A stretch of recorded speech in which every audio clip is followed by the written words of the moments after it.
Hello সবাইকে, আজ চলে এসেছি পালং পনিরের রেসিপি নিয়ে। প্রথমে পেঁয়াজগুলোকে কুচি কুচি করে কেটে আদা রসুন লঙ্কা কেটে নিলাম। তারপরে পনিরগুলোকে বড় বড় করে পিস করে ধোয়ার জন্য একটা বাটিতে নিলাম। পালং শাকগুলোকে আগেই কেটে ধুয়ে রেখেছিলাম একটা বাটির মধ্যে। এবারে জল আর চিনি দিয়ে গরম করতে বসিয়ে দিলাম। চিনিটা দেওয়ার কারণ যাতে রংটা না ছেড়ে যায় পালং শাকের। এইদিকে বড় বড় করে পনিরগুলোকে দেখো ভেজে নিচ্ছি। দুটো ওভেনে দুটো জিনিস চলছে, ততক্ষণ চলো আমার রান্নাঘরের ভিউটা তোমাদের সঙ্গে শেয়ার করি।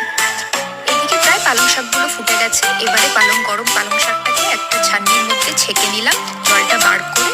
এগুলোকে এবারে মিক্সি গ্রাইন্ডারে গ্রাইন্ড করে নেবো একটু ঠান্ডা করে।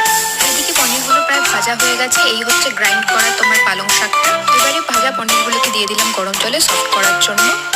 গরম তেলের মধ্যে পেঁয়াজ টমেটো আদা রসুন লঙ্কা আর একটু কাজুকে নাড়িয়ে চাড়িয়ে নিলাম একটু লবণ দিয়ে। এবার সেগুলোকে মিক্সি গ্রাইন্ডারে নিয়ে পেস্ট করে নেব। এবারে গরম তেলের মধ্যে গোটা জিরে আর লাল লঙ্কার গুঁড়ো দিয়ে দেবো। এরপর দিয়ে দেবো টমেটো পেঁয়াজ আদা রসুনের পুরো পেস্টটা। এরপর দিয়ে দেবো হলুদ গুঁড়ো জিরে গুঁড়ো ধনে গুঁড়ো আর একটু ভেজ মশলার গুঁড়ো। সবটা নাড়িয়ে চাড়িয়ে দিয়ে দেবো পালংয়ের পেস্টটা। ওর উপরে দিয়ে দেবো একটুখানি দুধ আর একটু বাটার। দেখো একটু জল দিয়ে এবারে নাড়িয়ে চাড়িয়ে পনিরগুলোকে ছেড়ে ঢাকা দিয়ে রেখে দেবো যতক্ষণ না তেলটা উপরে ভেসে আসছে। এরপর দিয়ে দেবো একটু আমুলের ফ্রেশ ক্রিম নিয়ে নাড়িয়ে চাড়িয়ে সার্ভ করে নেবো। জাস্ট দারুণ হয়েছিল খেতে। টাটা।